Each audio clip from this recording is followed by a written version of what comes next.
Episode number 38, The Bellows, Ask Me Anything.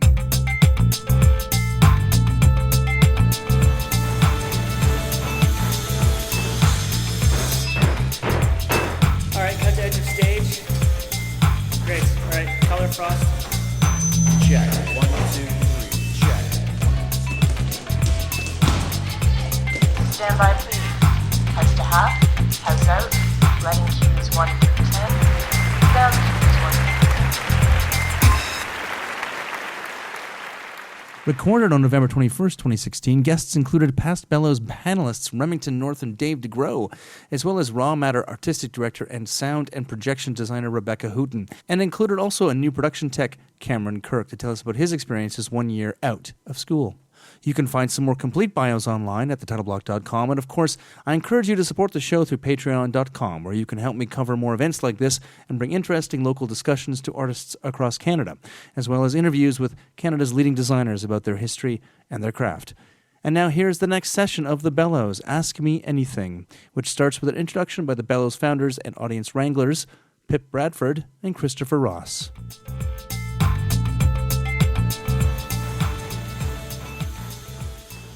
Hi guys, my name is Pip Bradford.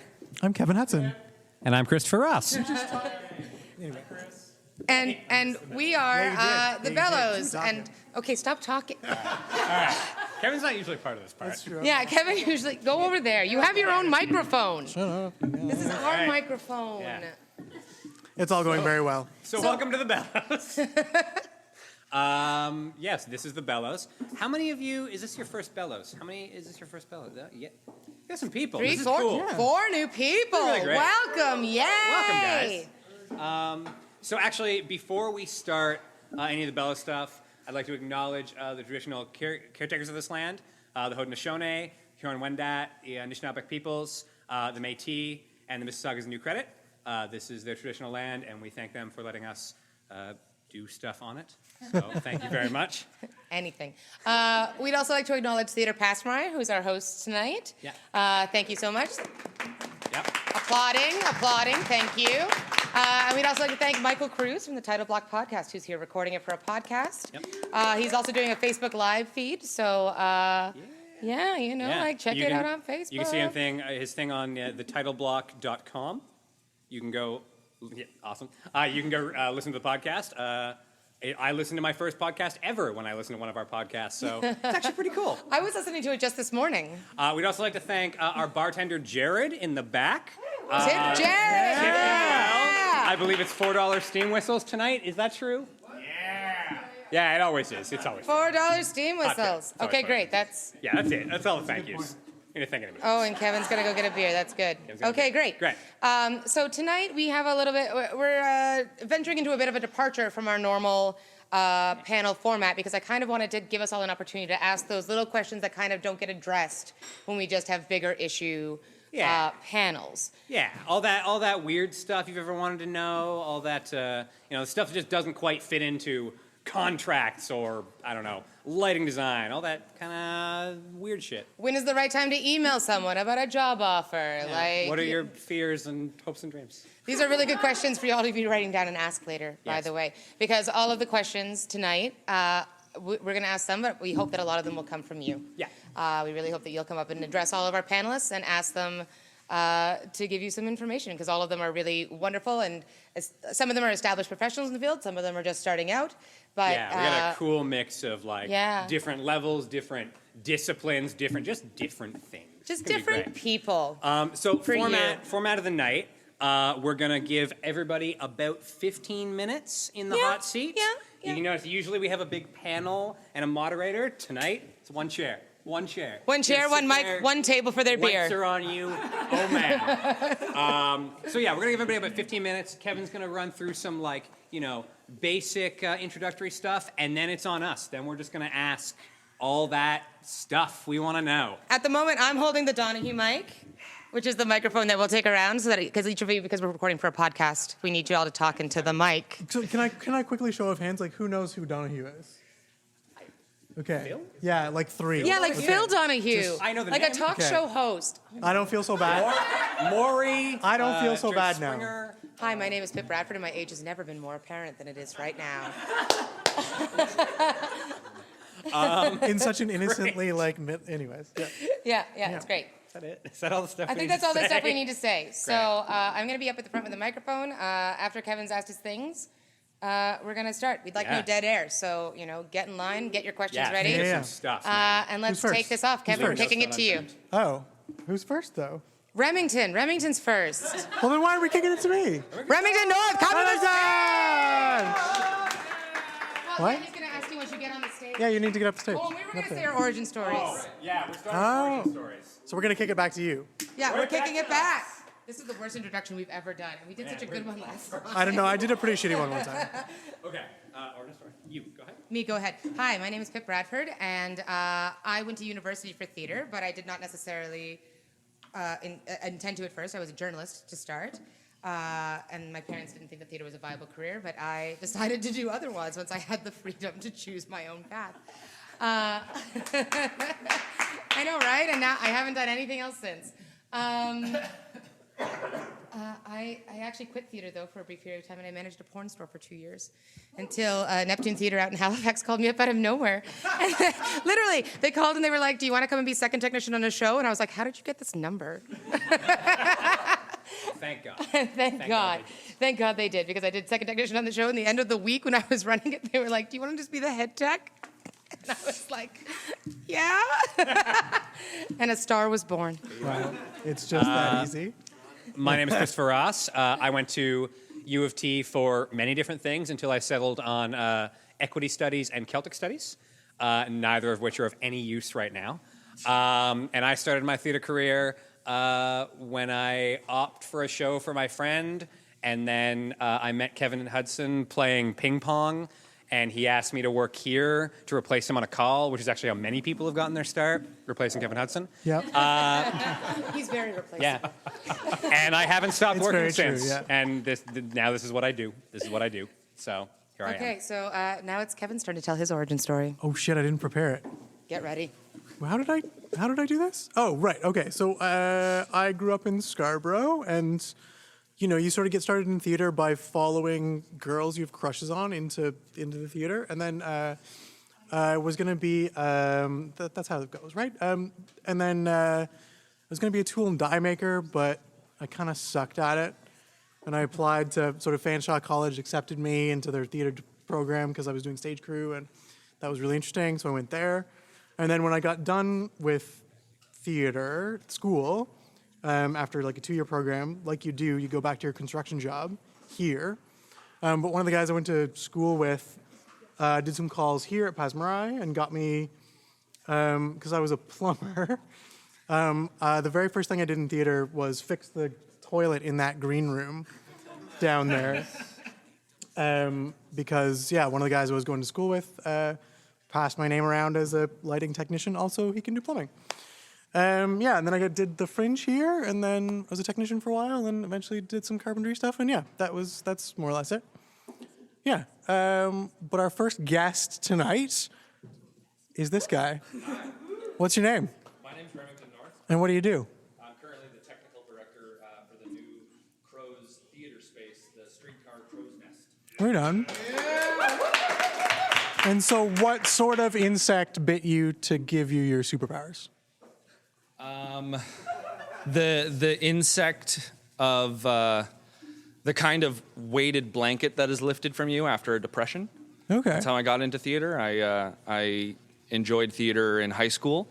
I started sound design and mixing live bands when I was 13 or 14, and I did some shitty improv performances around the same time. And then just before I finished high school, my father passed, and I didn't know what the hell I was going to do with my life. And so I moved to Toronto because my family said, you've got to get out of this small town. And I went into a program for web design, and I hated it with a fiery, fiery passion. And then I just went to a theater show at Humber College. It was this weird, kitschy kung fu show called The Five Vengeances. Yeah. And so in the middle of a deep, dark, existential depression where I'm figuring out what it means to take care of yourself and be an adult, I see this weird, wacky kung fu show with the sound mixer doing punch effects on a keyboard live. And I was like, you can like go to school for this? So I immediately dropped out of the web design program and got into theater. And it turns out that kind of awakened this like beautiful, wonderful love of telling stories and solving weird, dumb problems that shouldn't exist. And simultaneously kind of following up on a love of photography, videography, scenography, working in film and television, which kind of have been my two parallel career paths until now. I'm pretty much strictly in theater. Yeah, because we first met, you brought a commercial show to the Fringe at the Terra Connection. That's right, yeah. I was a video guy for the... Yeah, I was a video designer for a show called Our Asylum. And it was awesome. I think that was my favorite show, that Fringe. I specifically remember you telling me that was your favorite show of that year's Fringe. Yeah. I was so honored. Because I had no idea what I was doing. I had no idea. You fucking you strapped the projector in the thing and pointed at the floor. It was amazing. It looked great. Yeah, it was a lot of fun. I made like a bunch of weird music videos, essentially, for this show about the gentleman, his name escapes me, who invented the lobotomy. A real eerie and scary character, because that's a really strange procedure that has been used for like a century now, and it's terrifying. Anyways. The rumor has it he was later killed by one of his patients. Really? Yeah. I'm not sure if it's true or not. It might be apocryphal. Cool. Let's publish that. Yeah, let's totally publish that. So I love hearsay. When you started, once you found yourself established in theater, what did you think was going to be your thrust? What did you want to do in theater? Before I was established, I thought I was going to be a lighting and video designer, which I still very occasionally do. But then I worked as a freelance technician, carp rigger, steel climber, etc., as well as a camera operator, grip gaff for film and TV. And then I just kind of found, I eventually discovered that I was the dude being like, hey, I don't think we should do it that way. We should probably do it this way. Yeah. And then through the careful guidance of some mentors of mine, they were like, well, you should consider being a PM TD. You've got good ideas. You know how to manage people. You know how to solve problems in the moment. You know how to see problems down the line. Look into it. And then I took those words very seriously, and it was Ray Salverda who got me the job as TD at the Theatre Center, opening that space. So yeah, it was kind of... I was guided along that path. I heard giggles at Ray Salverda's name. What's going on there? Anybody? He's a delightful fellow. Yeah, he is. Damn right he is. Yeah. Nice, brilliant. Ray's the man. Yeah, totally. I feel like students of his are very lucky, actually. Yeah, definitely. Super cool. So you found how much did beer factor in your early career? Sorry, say that again? How much did beer factor in your early career? Beer. Because I got a lot of work here drinking beer. Little, actually. Little. Yeah? Yeah. I think so. I think I was more of a cold caller than a beer mingler. That's very interesting. I pretty early got really good at just calling people up at spaces that I wanted to work and being like, hey, you don't know me, but I'm good. Hire me, please. Huh. I got a great attitude. Sweet. That's pretty awesome. Yeah. Yeah, and then I suppose eventually that's where bigger contracts came from. That's where a lot of my design work comes from, I suppose, is about, because if a director doesn't know you, they're not going to ask you to design a show for them. True. Or at least in my limited experience. Yeah. So that's where beer came into factor. Most of my lighting design jobs, video design, it comes from. Right on. So would you say you can schmooze? Can you hustle for work? Do you think, is that a skill you have? Yes, yeah? probably. Right Probably. I'm likely a little bit more critical of myself than I really am. But yeah, I've certainly talked my way into some jobs. Right on. Sometimes to my detriment. Yeah. I haven't. I don't know how to hustle. Can you teach me to hustle? Sure. Great. Sweet.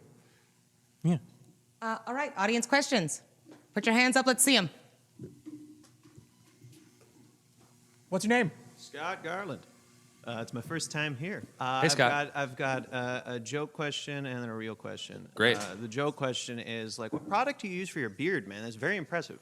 I don't use any... Oh, no, that's not true. I use a beard oil. A beard... There's a beard oil? Yeah. Yeah, it's like a conditioner for your beard. Wow.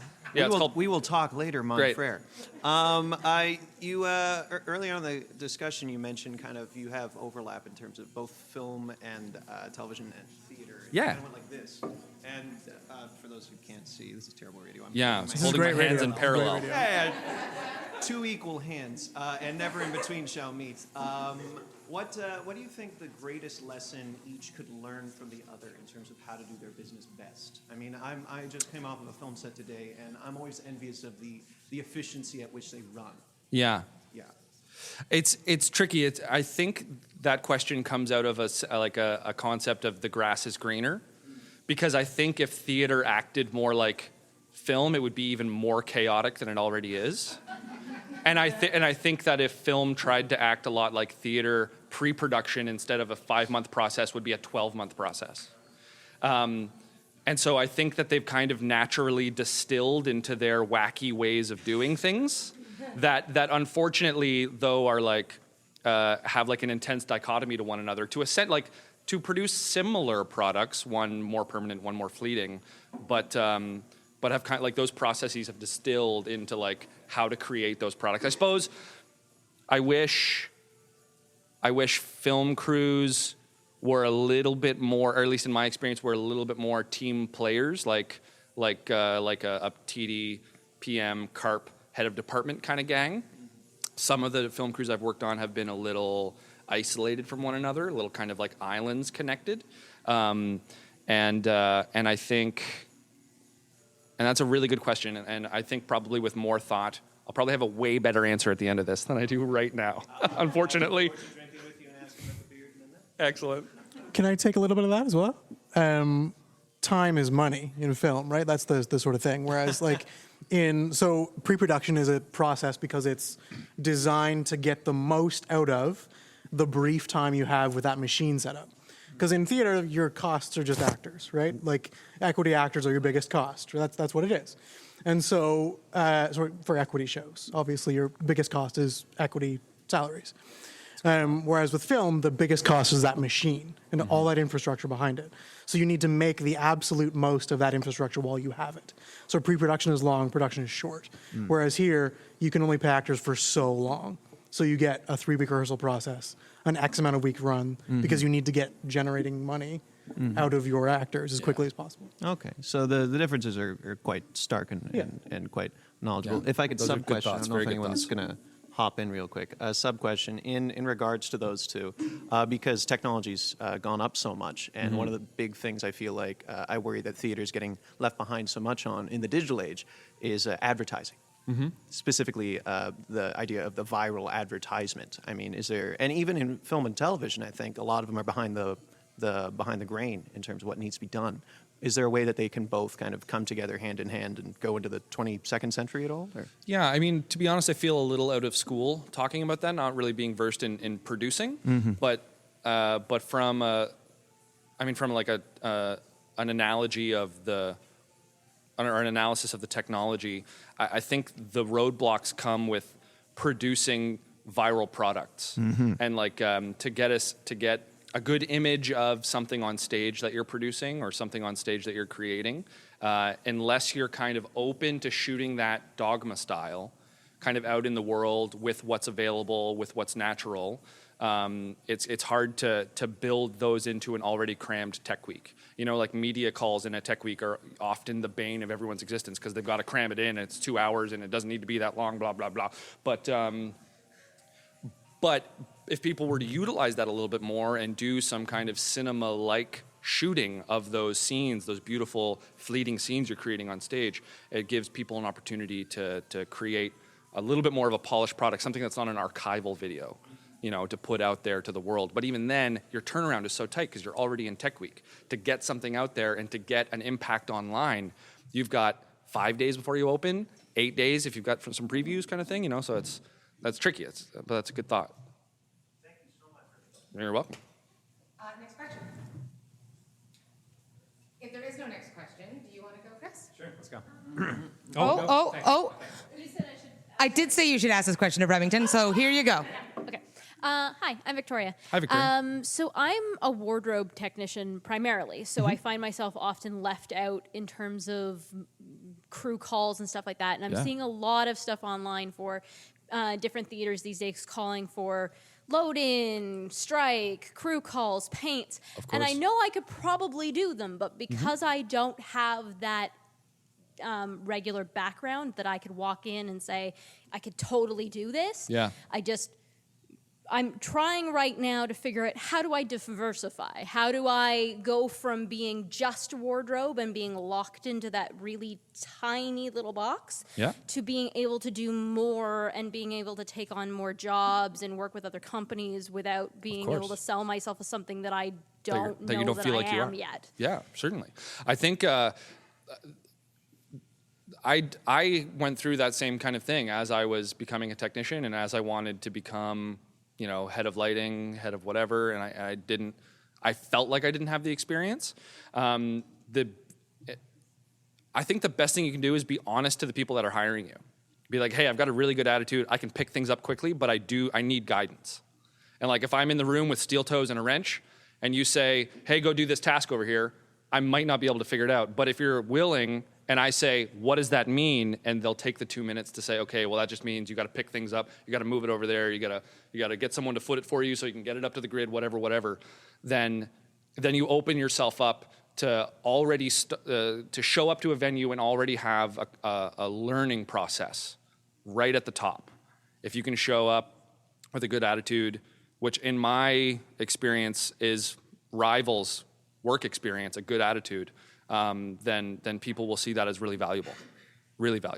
So I would just say be open about wanting to learn and maybe being a little concerned about your skill set.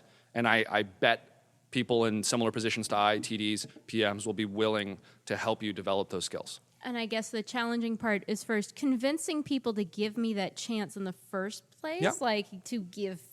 If I've replied to a couple crew calls recently, of course, but I come out saying I'm a wardrobe person, and the response I get right now is we don't need wardrobe, but we'll call you if we do. Yeah, and so I'm not banking on getting that call back, but then just start changing the name. Call yourself a green carp, or call yourself a young or a new LX person, right?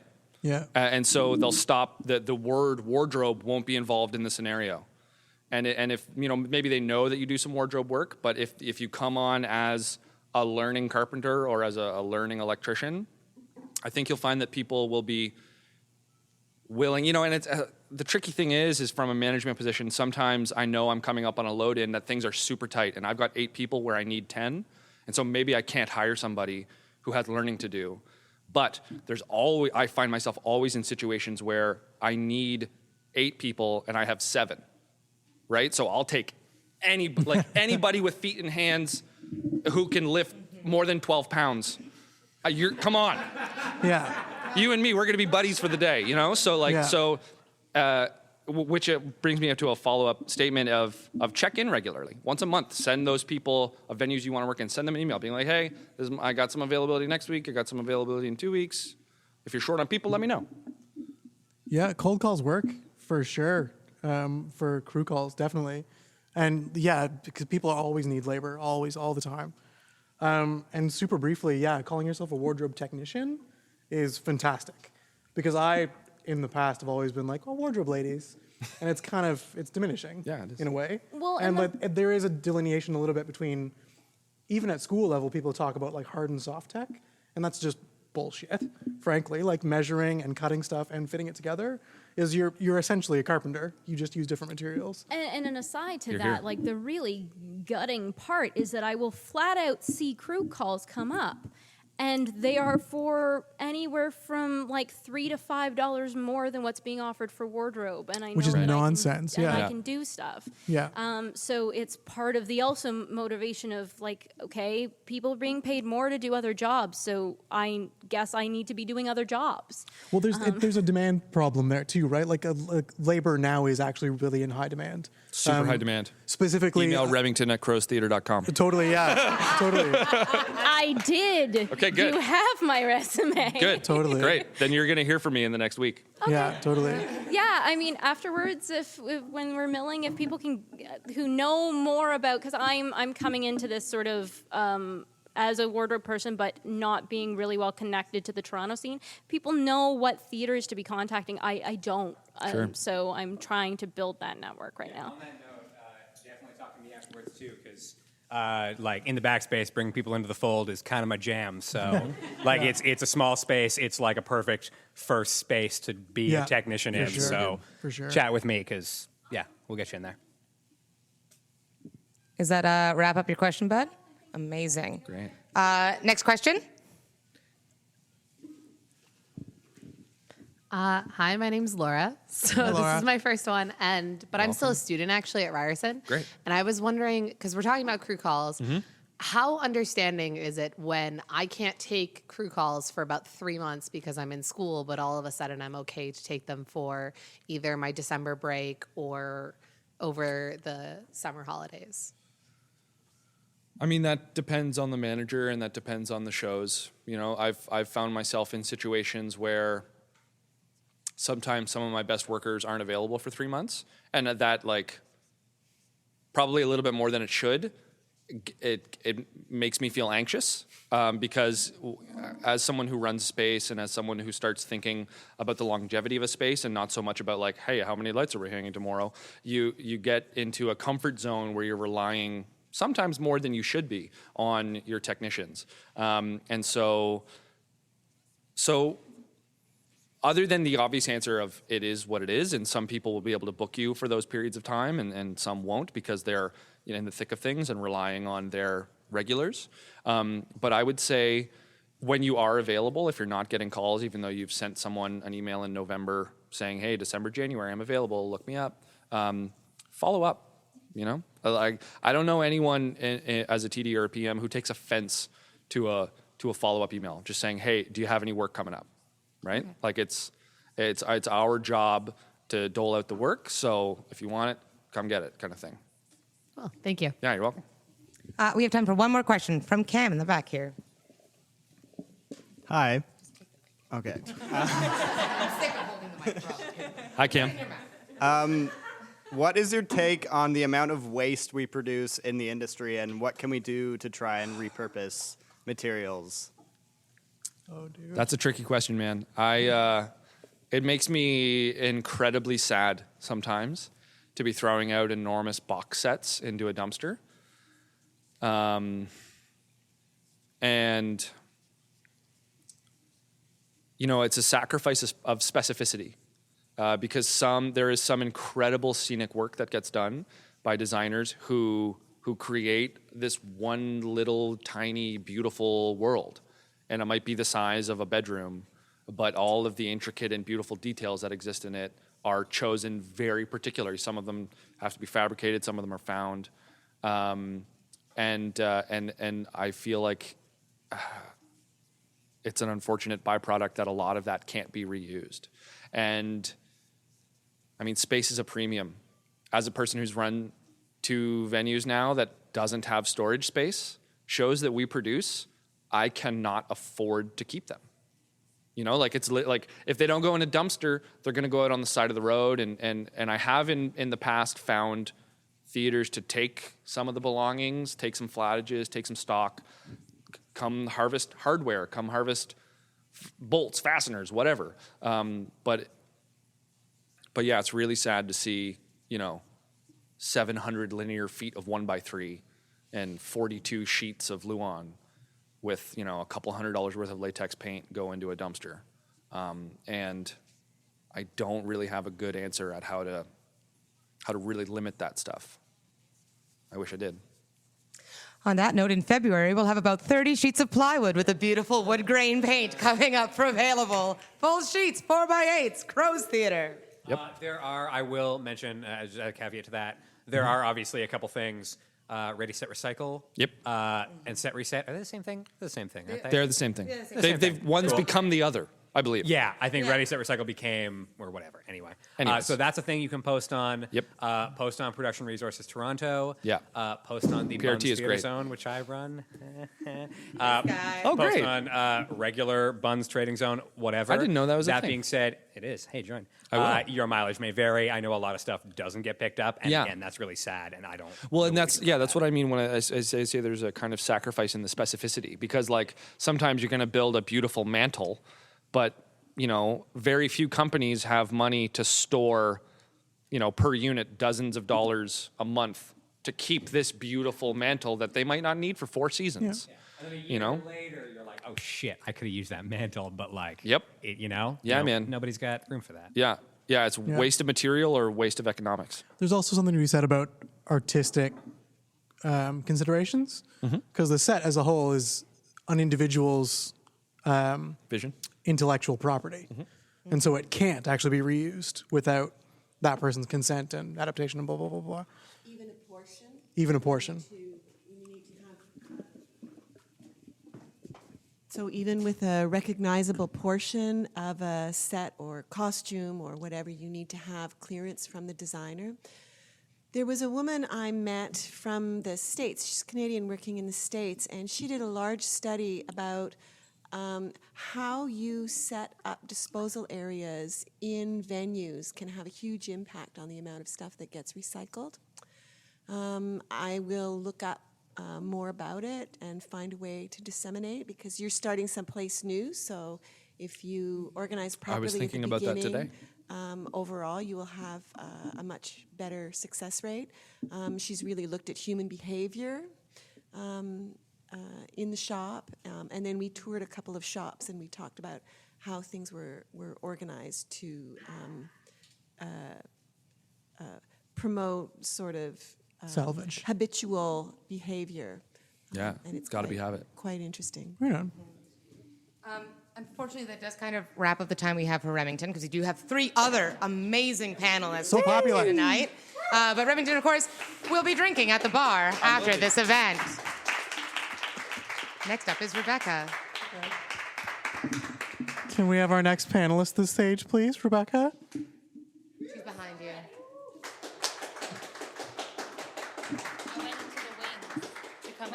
I went into the wings to come out. What? That's amazing.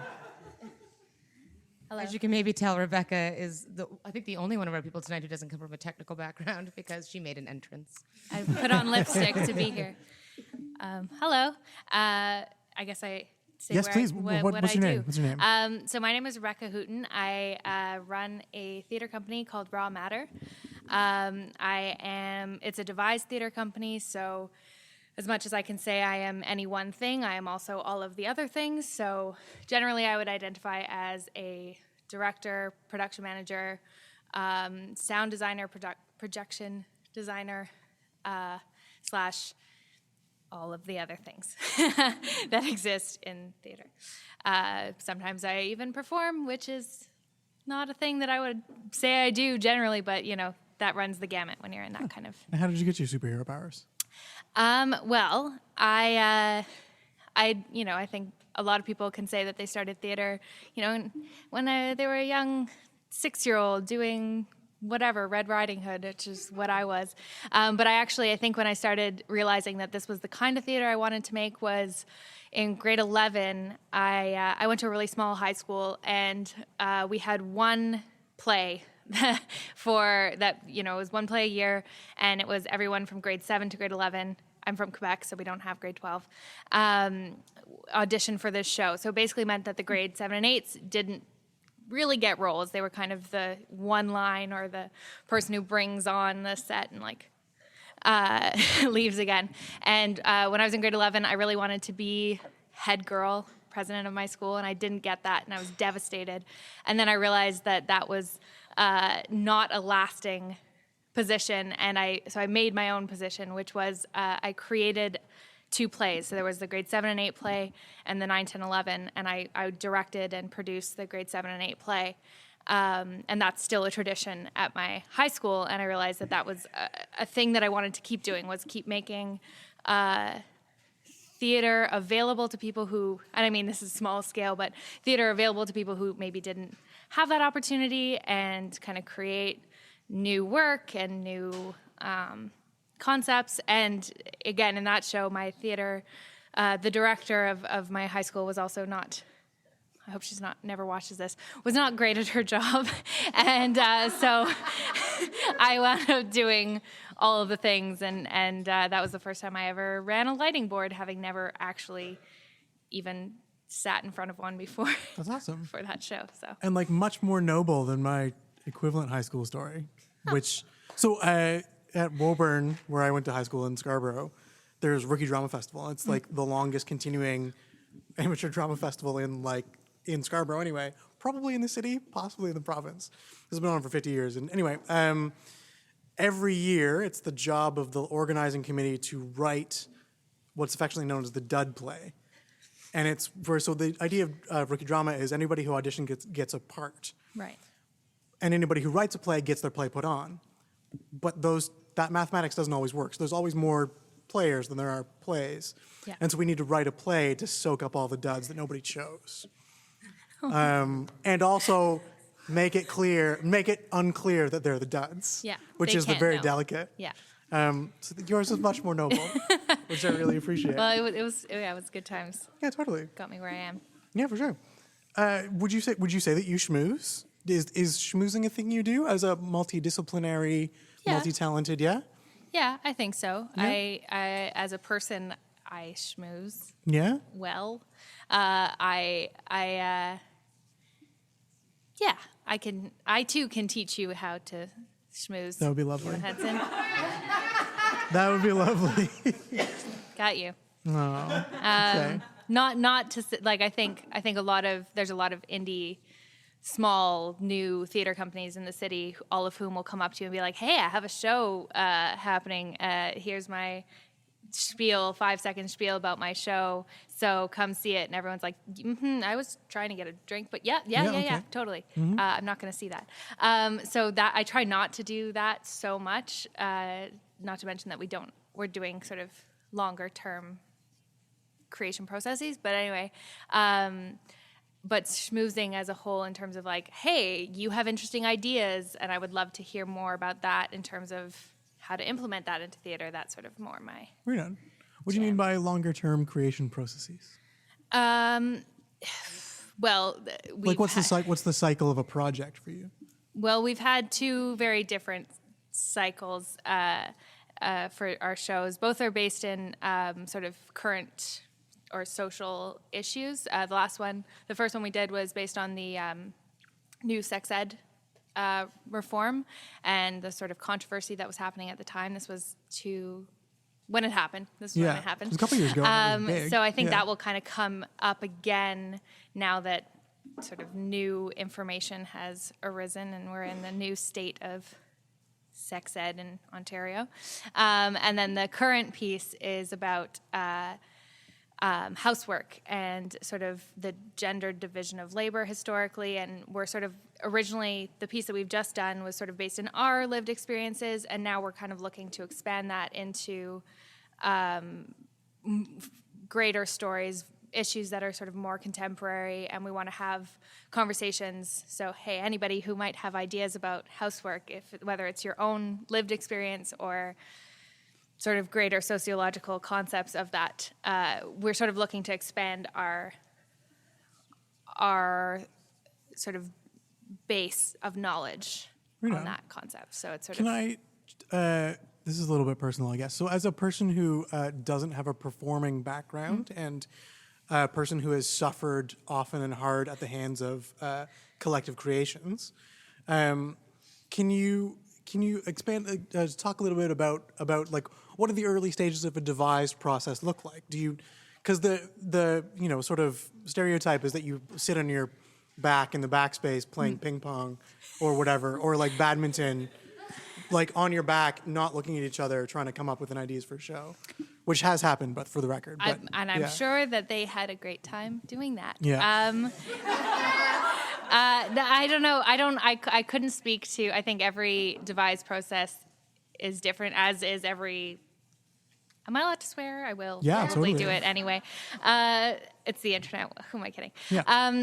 Yeah, I think every theater process is different. It doesn't matter. But for us, we usually I think it's important that we base our theater in issues that we care about.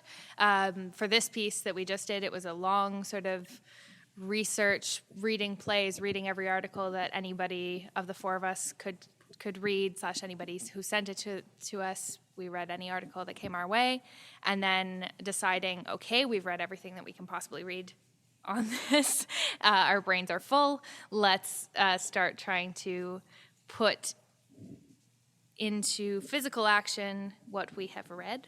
Right. And so do you pick sort of dramatic elements? Do you try and find a narrative? Do you... I'm not big on narrative. Okay. On like... I don't work with text personally. I'm more of a visual creator, so Right. I can't really speak to how the other people in my collective came up with that kind of stuff. I don't think our process is anything that anybody should emulate. And honestly, I don't think anybody can emulate anybody else's process. I think it's just sort of, I think the important thing about devised theater that so often I think gets forgotten is that you have to work well with the people. Like, you have to trust the people you're working with. You have to work well with them, both on a personal and sort of artistic level. And if there are issues on either of those sort of weighted elements, then that you have to fix that before you can actually make the work. Otherwise, it's just going to be something that you're... Right. Yeah. Let's not record that part. I'm not sure how to describe that. That's fine. for the radio there are no listeners. subtitles for that. Yeah. That's lovely. Yeah. I think we're ready to kick it up to Totally. the audience. Hands up, questions. No, nothing really. Yes. Do you have a question, Michael Cruz? I have a small comment, actually. Your housework piece. I'm just finishing a history of technology course at U of T, and there was a whole question of the Industrial Revolution in the home at the turn of the century. It's an interesting way on how appliances and everything else was sold, labor saving, Absolutely. when really it was just labor shifting. So, anyways, Absolutely. if you haven't looked at that, look at it. It's really Thank interesting. you. Thank you, Michael Cruz. And then we wanted to kick it to Sarah. Hi. Hi. I just had a question about, in terms of when you end up doing all the things, because I feel like a lot of us, especially in our indie passion projects, end up doing one thing and then 12. Yeah. How do you find the balance between doing all those things but also being fulfilled creatively and taking care of yourself and staying sane? Is it possible? Do you do it? How does that work? Great question. All I can say that we came out of this project with like the great knowledge, and everybody before us and everybody after us will probably make this mistake and has made this mistake before: hire a goddamn production manager. Yeah. Yes. Like, it doesn't matter. It doesn't matter how much you think you can do. You probably can do it. We did it, but like we spent too much and spent too many hours and cried and fought and, all the things that people do despite loving the work and loving what we were doing and ultimately coming out with something that we were quite proud of, but we could have saved a lot of anguish and hours by just getting somebody to say, hey guys, you're at this much of your budget, or hey guys, maybe that's not a great way to spend your time or energy or whatever. Just check in with somebody outside of your process. Other than that, I think there's definitely like a huge benefit to working with outside people. Like there's 4 of us who worked on this show, and we've worked together through university, and we really kind of, finish each other's sentences artistically and on a personal level and all those kinds of things.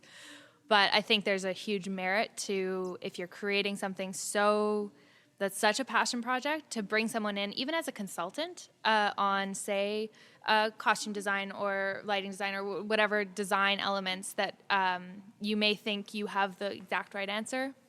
But there's people who do this for a living, and they definitely have, even if you don't, like, necessarily within the kind of collaborative devised setting. Maybe there's no money, or maybe there's whatever, like talking to other people and paying people just to even come look at what you've done and talk to them about that. I think that that's something that we're definitely looking to do in our growth process is, realize that we don't have all the answers, even though they were the right answers for the time. But yeah. Awesome. Thank you.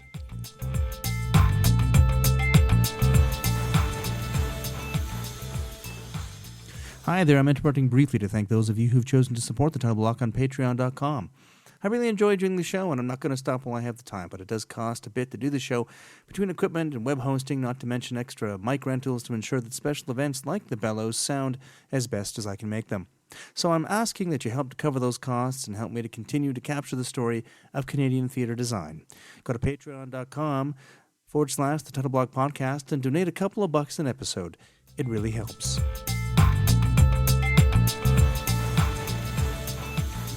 Next question. Up here. Oh, So as a member of a devised collective, do you find each of your members kind of purposefully picking departments or styles of work that they enjoy, and you're all kind of collectively diverging into different work like lighting, set, costume, etc., or do you still find yourselves kind of sharing a lot of that conceptual labor, but then also the labor of executing those things? We have a lot of overlap in terms of set and costume design generally. But so again, with the 4 people, I tend to do more. The projection is sort of, I'm the only one who does that, the video design. The sound is sort of a communal effort to conceptualize it, and then I usually do it, depending on the configuration of, there's 8 of us in our company, and we sort of self-select into different projects. So for this particular project, there were just 4 of us. Lighting design is the same. We might all have concepts, but there's one person who really knows how to execute and make it happen. And in this one, she was amazing. So yeah, especially when you come into the topic of a tech week, you know, who can take on the management of those roles, and keeping dialogue open for ideas and concepts and changes and adaptations is important, but having individuals kind of responsible for those departments in a real world sense is important for those processes. At a certain point, we found that, and I think this is something that we will definitely continue with, like, you get into Tech Week, the show's like, it's done. Come on, guys. Hands off. You might have tweaks and additions or whatever, but at the end of the day, that's when it's, you're putting up the lighting design, and you can have conversations about a certain lighting state, but if it's not your territory, kind of fuck off. Cool. Great. It's up. So that was really helpful to have for this piece. We were like, all right, we're just running and we're doing and we're here, and now it's a real piece of theater. So. Excellent. Was that hard won? Because that's not common amongst professional, like, script-based, you know what I mean? Like, that's... I think that's a great we're attitude. fortunate in that we trust each other a lot, and there's so much...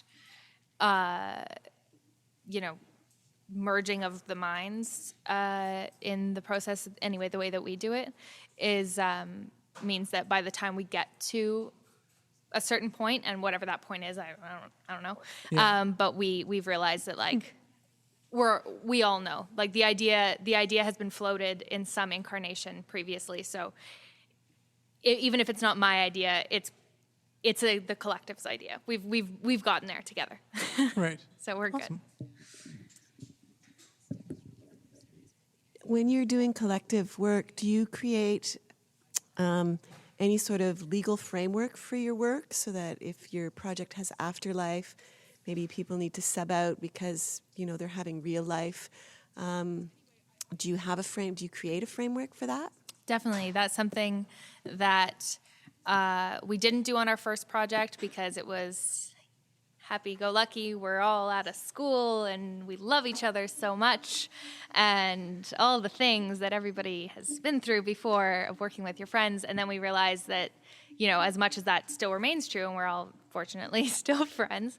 Let me just preface this with the last show that we did. We made a whole show for months, and then the week that it went up, on the Sunday, we decided we hated it, and we made a new show in 24 hours and put it up for the first time on Tuesday, and it was a fully formed show, and put that on all week, and it just goes to show how much our minds were like on the same page, because we were like, okay, we got in on Monday, and we were like, fuck that show, we're doing a new show. Here we are. And it was all the ideas that we had been like, no, that's not the best idea. We should do something else. And then finally we were like, no, those are other ideas. Those are the ideas we should go with. Anyway, so that all happened, and it was a clusterfuck of greatness. For this show, we wrote contracts. We have kind of a before contract and an after contract, and how we move forward with that. We have a company contract, and that's something that's been hit home time and time again of how important that is. So even, we rent out some of the equipment that we have as a company that we've purchased, and we have contracts for that. And, that's something that's, you were, I remember at the contract Bellows. Everybody go watch that on thetitleBlock.com. It just went up today. It just went up today. Yeah. It is a very important framework, definitely, to have, as much as you can love the people you work with and love the people you create with and love the people as people. Sometimes life happens and you need to have something to get in there. All right, we have time for lightning round. One last question. Oh. Hi. Hi. I'm going to ask you an unrelated to your work question. Do you have a favorite or maybe just a particularly memorable experience of either working on a show or seeing a show that was particularly formative or memorable or favorite? Just tell us a story about something you saw that you loved. I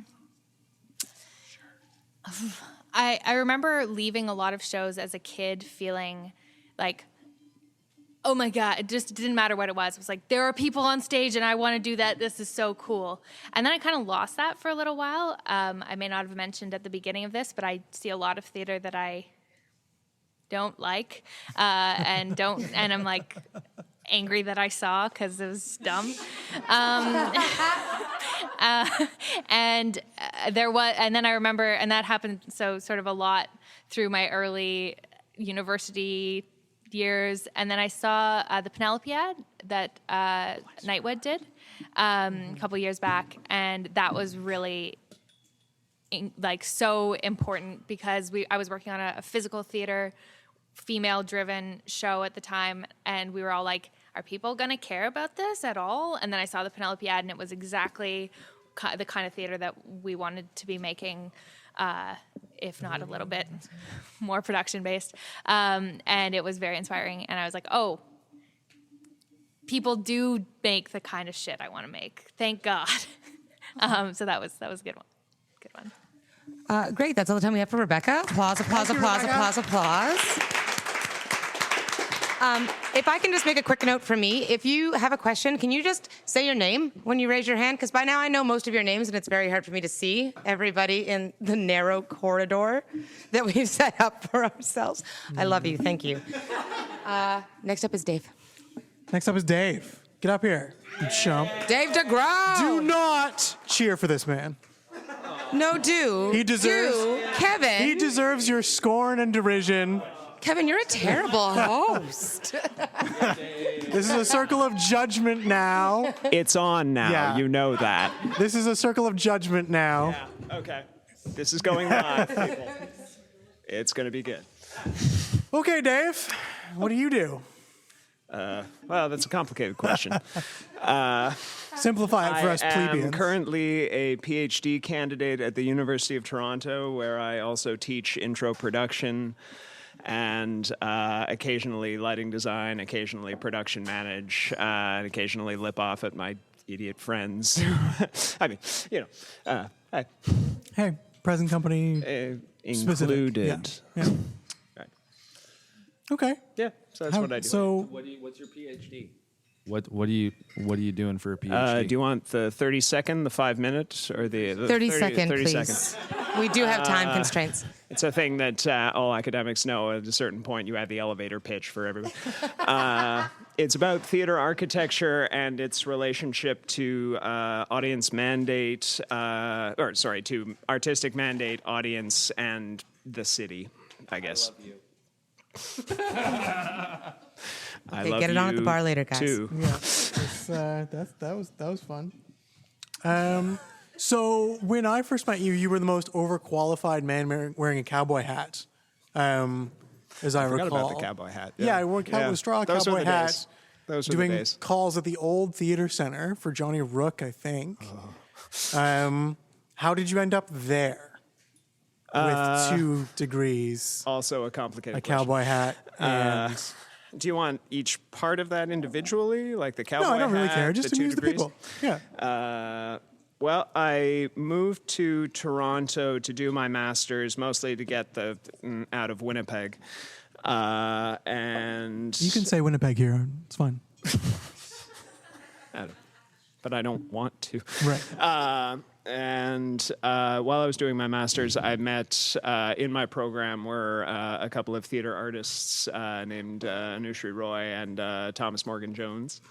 And they were putting together a show, and I had done some lighting for some stuff around, so I seemed like the most competent tech person in our master's class. Yeah, that's where we were operating at that point. So we did the show in the backspace as a fundraiser because this place was about to go under at the time. So we were supporting in whatever way we could. And so we produced that show again in the backspace for a week. What was the name of that show? Passe. Oh. Yes, we did it again last season. Some of you may have seen it. During that process, I asked the technician, who was soon to become the production manager, how one got on the crew list, because I knew a bit about tech work. He got me in on the crew calls, and we were... it was pretty epic at the time. We did really well. We used to drop the whole lighting hang on a strike and hang the next one in 4 hours. Yeah. Like, it was epic. Yeah, he was really good in the backspace. Yeah, he was fast. Yeah. Big shout out to Ryan McDougall, who was the guy who hired me shout out first to as Ryan well. McDougall. Yeah. He works in a bank now. Yes. No, he doesn't. No. He's a custodian at a school now. He has an enormous property. Yeah, he's got an a enormous lovely house, daughter, and he lives like a grown-up. Yeah. Look at us now. So as a product of that, he had to replace himself. So one day we had this sort of strange conversation where he was like, "So, do you like the backspace?" "Yeah." "How much do you like the backspace?" "Why?" So he offered me the job sort of while I was on a ladder up the thing, and I thought about it for a while because I still wanted to be an actor, and I just auditioned for the COC for a Russian opera set in a prison. And I thought that was going to be that was really going to put. So I didn't get that and pulled my head from my ass and said, okay, I'll take the job in theater, please. Which led to crew calls. What's that? Yeah, that's it's how they do it in the backspace. Very similar. Backspace. Call you up a ladder. You're on. Yeah. You're in. Yeah. So yeah, you should work in the backspace if you want to try. Yeah, totally. It's a great place. You could be running a venue in 6 months. We're making no guarantees, but it's a really good start. possibility. Yeah, it's a good possibility. Anyway, yeah. So So then Awesome, I yeah. ended up on that call with you. That was what, Pleiades? Oh fuck! It might have been Pleiades. I don't remember. That bizarre. They built a whole house inside the theater. Something like that. But I just remember Johnny Rook managing it, and he did not have a good time. No, he got fired. I think. Yeah, which is that bullshit. wasn't his fault. Rarely it he wasn't just his got, fault. Yeah, treated terribly. Yeah. Anyway, that building was. Yeah, because anyway. that was Anyway. Yeah. Fair enough. So let's go back to academia for a second. So you mentioned you were the most technically competent person in that master's degree. Now, I wouldn't imagine that would be difficult. What's that? I wouldn't imagine that would be difficult, to be perfectly honest. Like, how much do academic theater people and like professional theater people mix? Like, how much do the people studying it talk to the people doing it? Much more now than then. Due to this your- was about your 10 years. sterling influence? Yeah, and I personally feel responsible for Okay, that. good. That's not true in the slightest. There is a much bigger place for the academic practitioner now than there used to be. I feel like there was I don't know if it was poo-pooed upon, but it was there was a really big divide between thinking about theater and doing theater. Is that a kind of like punk mentality that happened in the 70s and 80s where like you had to be doing it and it was kind of dirty and like getting your hands dirty? And I think it's more about that drama was considered an aspect of English literature. Okay. So there was less, so production was viewed in a different way as sort of a lesser aspect of theater because you would you'd be talking about the play script rather than how it was produced. And I think that has changed quite a bit. There also are a lot more practitioners going back to school. Martin Julian's in the program with me. Richard Wendyer is a sound designer. Paula Danker. Like, there's a lot of people who have sort of gone back to school. And there's also much more of a place for practice for the practice of theater in academia. Like there's more value placed on the lived experience of creating theater and the reality of the theatrical experience rather than sort of reading it from a script and, talking about the, characters and their plot motivations and that sort of thing. Right. So a little bit more vocational, a little less literary? Yeah, I think so. Yeah. Interesting. You got any beefs? Sorry? Other than me, do you have any beefs? Like, why are you not running this place? Why are you not running this place, Degrow? Why are you going back to school? Why are you not running this place? Well, because you could have run this place. I could have run this place. I did off and on for a while. Yeah. Honestly, it's to make a grown-up living, I had to be doing 30 or 40 shows a year. And I got burned out really, really badly. And it was not a lot of fun. And I decided it just wasn't worth it after a certain point. So my plan B all this time was always to go, well, if this theater thing doesn't work out, I'm going to go back to school. We'll get get the respect of society. I'm not sure how well that's working out for you. Well, you tell me. Let's take it to the audience. What do we say? Well, that's what I was about to say. I know it's a hard act to follow with Kevin and his extremely personal questions for Dave. But Scarlett also has a question. Hi, my name is Scarlett. I'm currently a student doing my BFA in production and design. And I find myself, especially in my last year at school, more and more interested in the academics. Mm-hmm. And I'm wondering, and it's something that I've thought about going back and doing a BA and then possibly an MA. To what extent do you think that your master's has helped you in either your career or life in general? Like, is it worth doing? Are you happy you did it, or that's sort of where I'm gonna trail off now? You don't have to round it out. Just let it. Yeah. It was valuable for me in terms of, valuable for me because I needed that master's to do what I'm doing now, right? I would have had to go back. But in terms of, it got me, as I was saying in my bio intro a second ago, it got me to meet the people who put the show together that got me a job, sort of thing. But I was really lucky in my master's year. There were a lot of people who weren't actually interested in carrying on with academia specifically. At the time, there was a feeling that, or there was sort of, I'm not sure whether it was a correct, but the understanding was that in order to be able to teach theater, which was a way a lot of people were thinking that they would be able to support themselves, If you wanted to do that at the university level, you needed a terminal degree. So MFA, an MA, something like that, PhD. And so a lot of people were doing it for those reasons and for a lot of reasons that didn't involve just carrying on and doing a PhD in my program. So I was really lucky to meet a lot of people that were just interested in doing the art, and it wasn't hyper competitive or anything like that.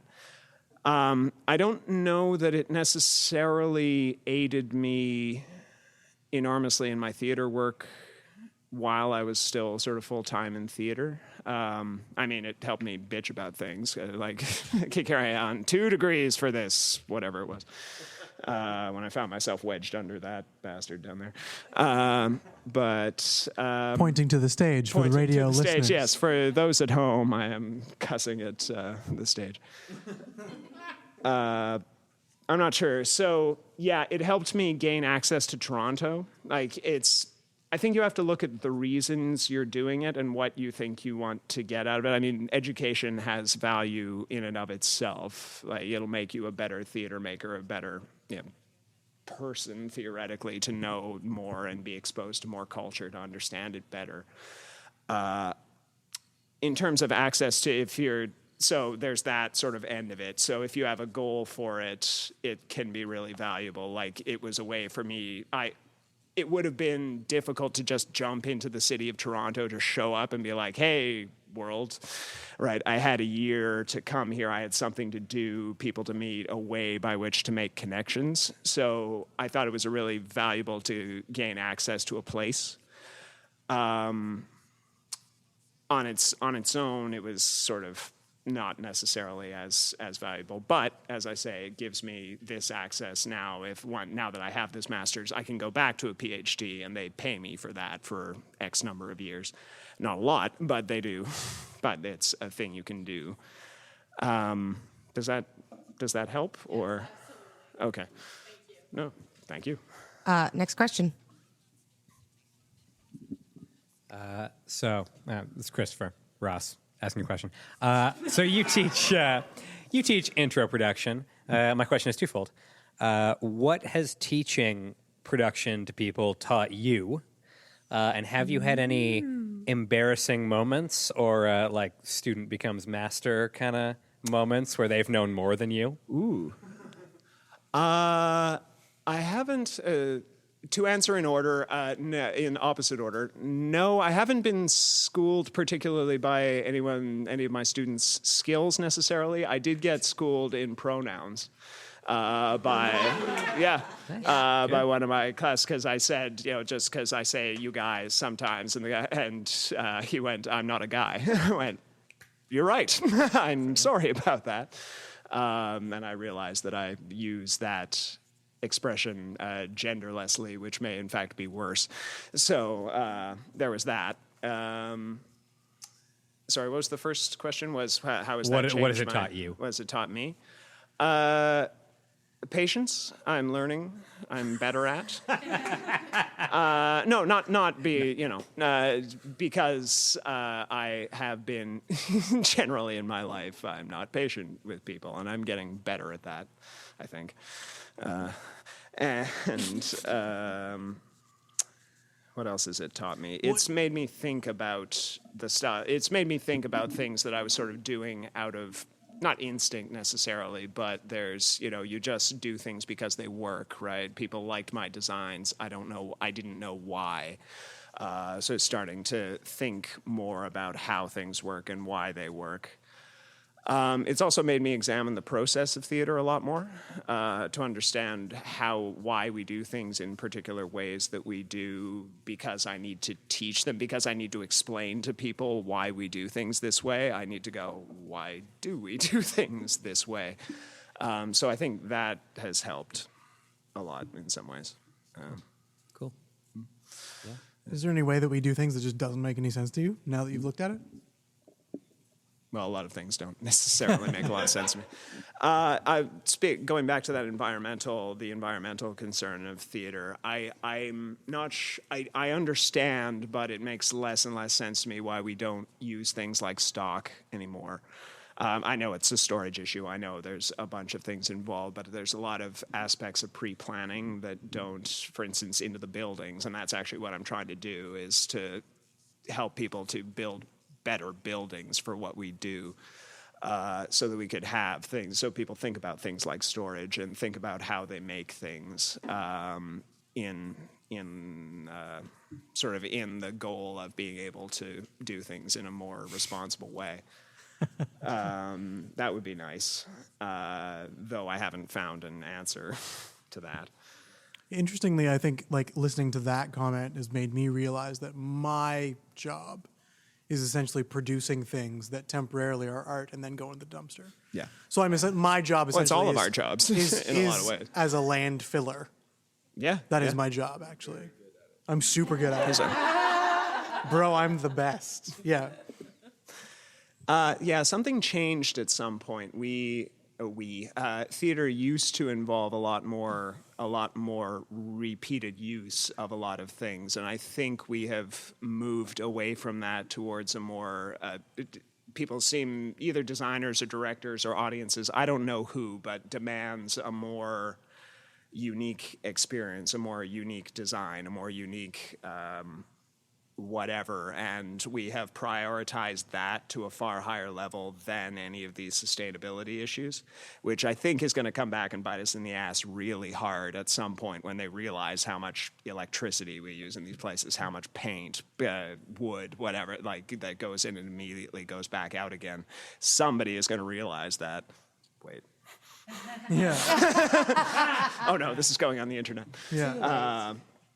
So I think we need to be thinking about that sooner rather than later. Right. But I know they're doing a course about it at York, which I'd be very interested to see. There is an environmental design course, and I'm curious, what Scarlett, do you do? Anything? Have you taken that? I was going to suggest to you guys at some point bringing some of the faculty from York in to do a panel on sustainability, because they're really making some interesting. Sheila and I were talking about this earlier about Ian Garrett's project and how he's a huge advocate for sustainability in theater, in Canada, the States, and he works in Scotland as well. Yeah. So I would definitely recommend getting Ian and a couple other of the faculty member down here to do a talk on that. That would be awesome. Yeah. Yeah, I'd love to see his curriculum. It's because it's almost outside of our thinking, right? We have stock. Yeah. What Sort else of, do you do? Yeah, absolutely. Like how else can theater be environmental? Absolutely, yeah. Right. It's a full year course now at York that he teaches. That's with awesome. about 15 students in it, 15 Nice. to 20 students in it. Yeah. Cool. Well, even the concept of stock, those are flats that you repaint. Yeah. And you repaint until they're half an inch thicker than every other flat. And then you throw them out, right? Like that's the And that's idea. it, yeah. Yeah. And that's so all you're we saving got. wood, kind of. We don't even use risers anymore. Like I can't find 10 4x8 risers in the city of Toronto to save my life. Yeah, it's bonkers. Right. Yeah. Anyway. Actually, we just blew right through last question because you guys just kept chatting about sustainability, which was amazing. Thank you, Dave. Thank you so much. Get out of here. That's enough, Kevin. Yeah. No more heckling the guests. No promises. Cam, would you like to come up to the stage, please? Woo! Yeah. Cam!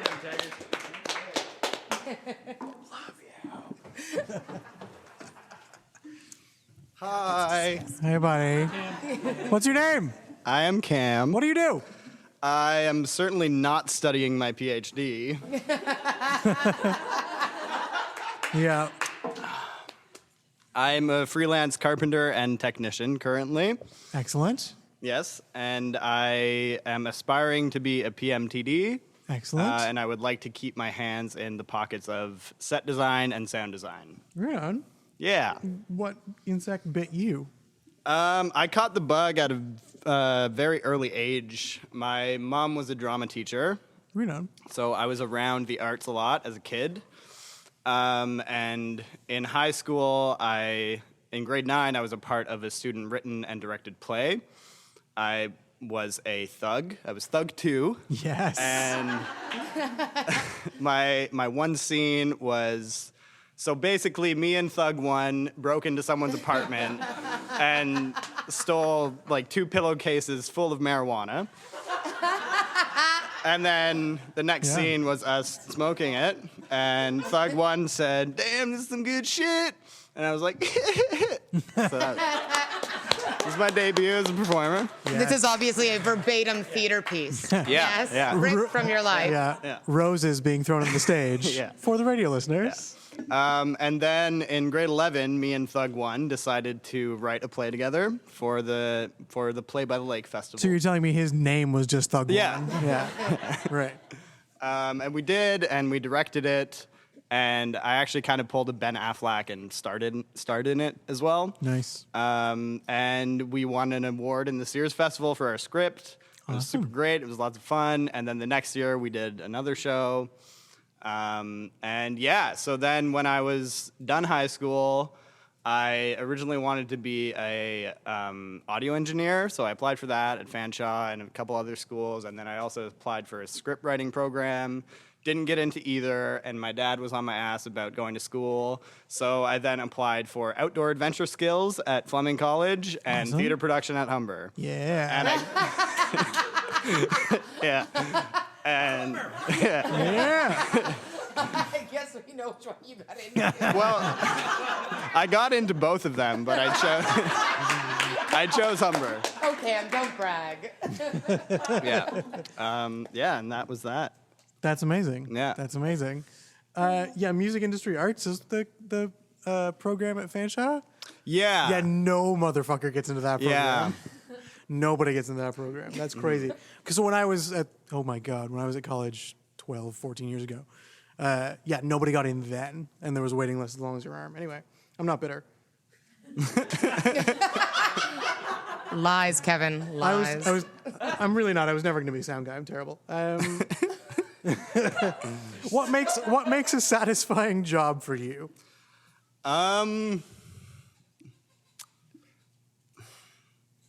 Just, I guess, being like a larger part of the process and everything going well. And just getting a job done and done well and not making too many mistakes. But, right. Yeah. Did you have any experiences like that at school?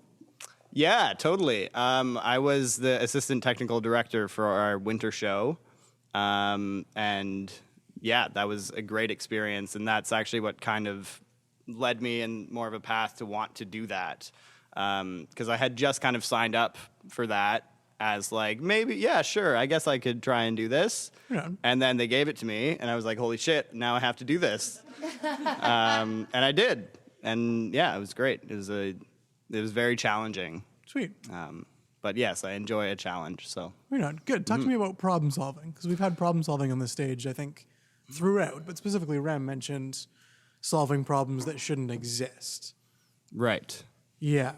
So like, how can that change, or just dealing with? Well, just like, what do you? Is problem solving a big part of your day? Yeah, probably less so as like a technician, just in a space, but it's definitely there. As ATD, was that a big part of the gig? Yeah. Yeah. Yes. Totally. So in personality-wise, like in personnel, or in physical objects, or in how do you mean? A little bit of both, I suppose. Yeah. And like, I don't know, that was my only time doing it, and it was in a school setting, right? So there was like a whole bunch of people involved in the process, and some people more competent than others. Yeah. Right? Yeah, of course. Yeah, that happens. Yeah. And also dealing with teachers as well, having to like get okayed for everything was definitely hard to deal with at certain times, but also helpful. Right on. Yeah. Do you find the sort of, because ATD is like kind of the equivalent at school, I think, of middle management. Yeah. In a way, like, do you find that sort of having a little bit of authority but still reporting to somebody who has ultimate authority? Do you find that difficult, or do you find that a bit of relief? It was probably more of a relief, because like I kind of knew like when I could okay something, and then probably mostly if I just didn't know. If someone asked me something and I had no idea, that's when I would go to the TD. Right on. But yeah. Sweet. So I happen to know you worked at the Blythe Festival this summer. Did. Can you talk about I did. Yeah. Yeah. Pip saved me from corporate, pretty much. I don't know if saved. Yeah, well, I don't know if saved. Because right out of school, I was working with Freeman AV. Right on. And it was, it was a great gig right out of school. And then I got an email from Pip, or a Facebook message. I asked you here, actually. No, you Facebook messaged me. I remember. That's weird. Why would I do that? I hate using Facebook Come run away Messenger. with me. And I was like, yes, okay. All right. Totally. Yeah. And I had heard about Blythe as well, like in school. A couple of my teachers had been there. So, yeah, that was a super exciting opportunity, and I jumped right into it. And, yeah. Right on. And killed it. Oh, thanks, Pip. Mm-hmm. Yeah. All right. A smattering of Sweet. applause for a job well done. I Cool. like it. Yeah. Thanks, guys. Fantastic. So what was your position at Blythe? I was the carpentry PA. Amazing. Yeah. And who did you work with? I worked with Ryan Oliver and Eric Danalunas. Amazing. Eric was the assistant head and Ryan was the head. Sweet. I think for the record, Ryan's replacing the other Ryan at YPT currently. Yep. And Ryan what's Wilson Eric's is in the ocean somewhere right Yeah, now. I think so. Yeah. On a boat. On a He boat. is on a boat. He is on a boat. Yeah. Like, for our listeners' reassurance, he is on a boat. Hopefully. But also, he's in the ocean. Like He is, Yeah, yeah. totally. That's accurate. That's accurate. Yeah, Eric's actually working at YPT right now as well. Right on. Yeah. Nice of them to Being ask you. new but Ryan. Whatever. Yeah. Yeah, for sure. Would you say that you schmooze? Do you hustle? Yeah, I've been known to schmooze. Yeah? Maybe like after a couple of these more so. Totally. Um, Pointing to the beer for the radio audience. beer. But also, is that something they encourage you to do in school? The reason I keep asking this is because it's not a part of a lot of production people's, I don't want to say experience, because it is, but like it's not part of the skill set you're expected to cultivate necessarily. Right. I wouldn't say it was taught Yeah. at all in school, but coming to the very first one of these was recommended to us by one of our teachers, Tanya Grieve. Yeah, let's hear it for us. Yeah. Yeah, us and Tanya. Yeah, and Everybody. Tanya. I love you, Tanya. She is kind of the best. So, I mean, I don't really know that I have schmoozed you by coming to these. You but got a job. I got a job. Yeah. So, I felt well schmoozed. Yeah. okay, well, you're welcome. Yeah. Yeah. Right on. I think we're ready to throw it to the audience. Hands up. Remington. Hiya. So you say you're aspiring to be a TD PM combo. And when I think of that position, I often think of there being a visiting PMTD, someone who is attached to a show per se. And then I think of the venue because a lot of places have shows cycling through. And do you see yourself as someone who travels with a show, visiting a space, or do you see yourself managing a space? I would definitely like to do either of those at this point. I think being a TD or PM of a space would be something more down the line that I would want to do, but I would love to tour with a company as well. So whichever one happens first, I don't really have a preference at this point. Yeah. Yeah, good call. Do you have any advice, Remington? I'm asking the questions here. Okay. Fine. Yeah, sorry. Basically, Remington is asking you to choose between me or him because one of us is one of those things and one of us is the other. Remington. Next question. What's something you wish they had taught you in theater school? I honestly didn't really learn a lot about what theaters were out there to work at. It was kind of something that was expected to be known. They would throw in a name of the theater like casually or whatever and be like, what does that exist? What is it? Right? So I kind of that was something I had to like discover my own and am still discovering. So yeah, that was kind of vague, the difference between a space and a company or collective. So yeah, I kind of wish they focused on that a little bit more. I'm going to steal the prerogative of the microphone for a second. So you graduated 7 months ago, yes? Fun fact, I actually have not graduated. Woo, yeah! Yeah. So allow me to rephrase my question. You stopped attending academic institutions. Yes. 7 months ago? Yeah, Great. April. What would you say has been your biggest aha moment since you got out into the world? Like your biggest real world revelation? Revelation? Oh boy. I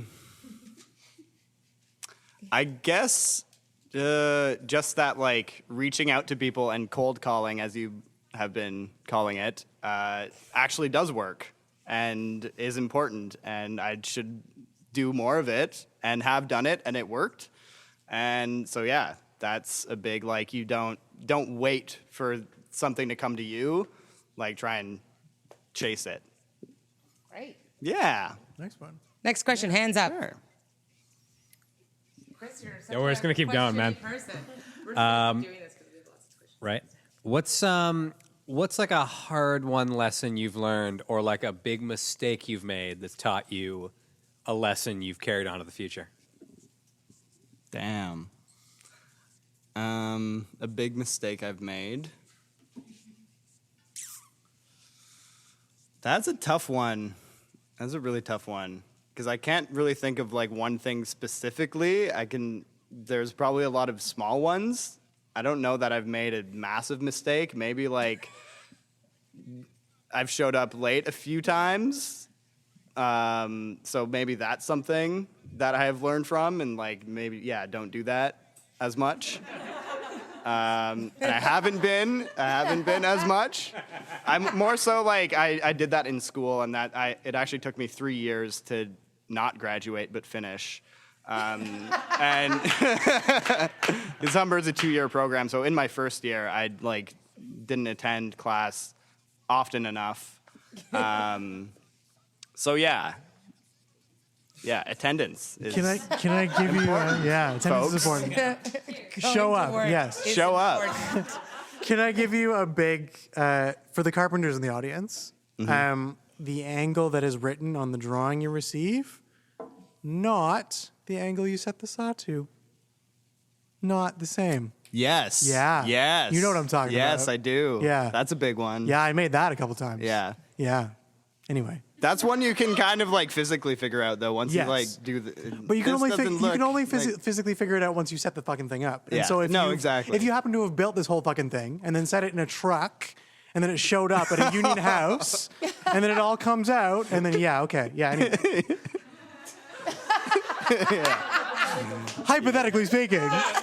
This has never happened to Kevin. This is just preemptively anyway. Yeah. Yeah. Next question. Oh. Didn't I say you're supposed to say your names? I already gave my name earlier. It's Victoria again. Hi, Victoria. Do you ever daydream about what your life could have been like if you had had those outdoor adventure skills? Yeah. I've missed my last couple camping trips as well. I was trying to do like an Algonquin thing every summer, but it hasn't happened the past 2 summers, and that's kind of sad. But Didn't you do the business trip? Yeah. You need to talk to Chris about the business trip. Yeah. I've seen photos of the suits in canoes. Yeah. Yeah. I'm interested. This is a little insider baseball, guys. All right. But yeah, I've totally daydreamed about it. I don't regret at all choosing Humber over Fleming. I'm very happy with my decision. I'm happy where I'm at. But what would you do if you were attacked by a bear? What would I do? Okay, so me and my 2 friends, we went on a portage trip, and we had it all planned out. There was 3 of us. And so if there was a bear, one of us would get up on the other two shoulders, and we would just sing "O Canada" as loud as we could. Because if you run into a black bear, you're supposed to act big and be really loud, right? So like that, we thought that would be the perfect way to either scare it off or not scare it off and maybe die. Like the most patriotic way, singing "O Canada." When can we didn't have to do it. It didn't. Yeah. Didn't When come can to we that. expect the release of your book, The Best Way to Maybe Die? 2020. Specifically. Yeah. Yeah. Another question. Scott again. Oh, I'll hold it. Great. Excellent. No, thank you. Thank you. You were the gentleman who brought up the. You started this entire conversation tonight about sustainability and environmentalism with regards to the excess that theater creates. And since you're so fresh out of school, I mean, you're closest to the source of idealism at its heart.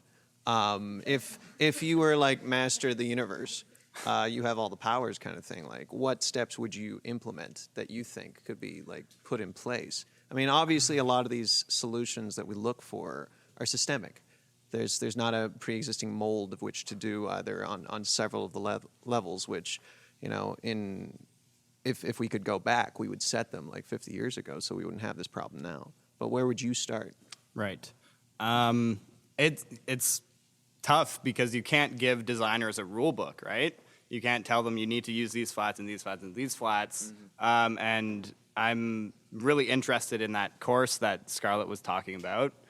And yeah, that's something I definitely would like to learn more about and get more into and try. And like if I end up doing more set design stuff, I would try and use things that the space already has beforehand and try and design from that, you know? And I think, I guess just if more people try and design that way, that is part of the solution, I think. Yeah. I do know. I'm stuck on you.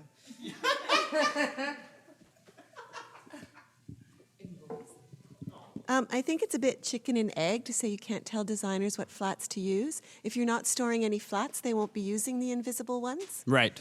Right? And so, you know, many of the designers I know are open to that. And certainly at places like Stratford, which, you know, they Right. do have quite a lot of storage. Right. There are quite a lot of artistic decisions that are made around what is already at hand. Also in costuming, you know, they'll choose periods based on what they have in their costume stock, etc. That's amazing. So, well, I just want to lay it out there that if you do happen to have a lot of something, most designers would be really enjoy the challenge of coming up with a way to use it. Great. Thumbs up to that, guys. Yeah. All right, we're at last question. Katie's hand was up first. If you had like a dream person you could work with, or dream thing you could build, or dream space you could create in any of those three, perhaps all of those three, Okay. what would it be? Like, where would you be like, yeah, I've arrived, I did that? Is dream person real? Okay, how about A as in like wildest dreams, and B as in like kind of realistic, but I'll feel like I've arrived dreams. Okay. Well, I'll go with B. And it's someone I actually met over the summer, Paul Thompson. I would love to work and design with Paul Thompson. Yeah. Not enough applause for the record. Yeah. He is one groovy dude. Yeah. Yeah. I did. He hasn't come yet. What place was that? The other one?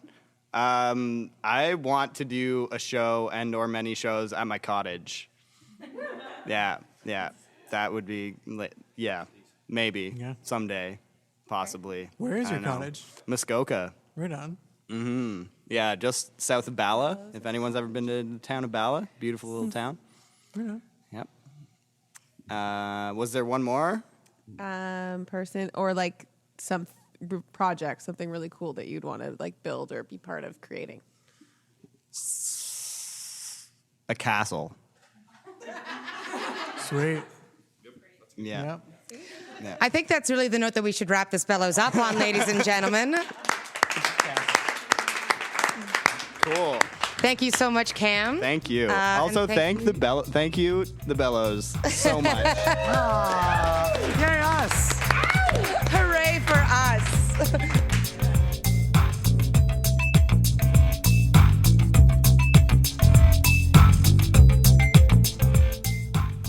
And that was another presentation of The Bellows, Ask Me Anything, recorded November 21st, 2016. The next episode will feature a discussion with designer Lorenzo Sevoini. The music for this podcast is by Vern Good, with voiceover by Gabriel Cropley. Please go to iTunes and give us a review. It'll help get the word out about this podcast and share the history of theater design in Canada. And you can follow us on Twitter at TheTitleBlockCA and on Facebook.com/TheTitleBlock Podcast. You can send comments and requests by email to TheTitleBlock@gmail.com.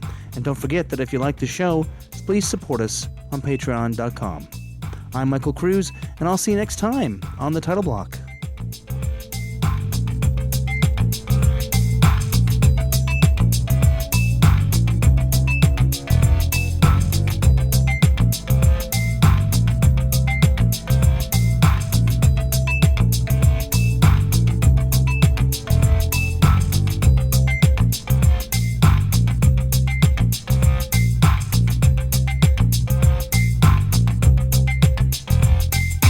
Bellows. It'll be a full year of Bellows. Holy shit. Yep. Holy shit. Yep. And then, I know, right? We did a thing more than once. Can I say we might be the one bright spark of 2016 for the record? Yes, you can. It's a bold statement, and we stand behind it.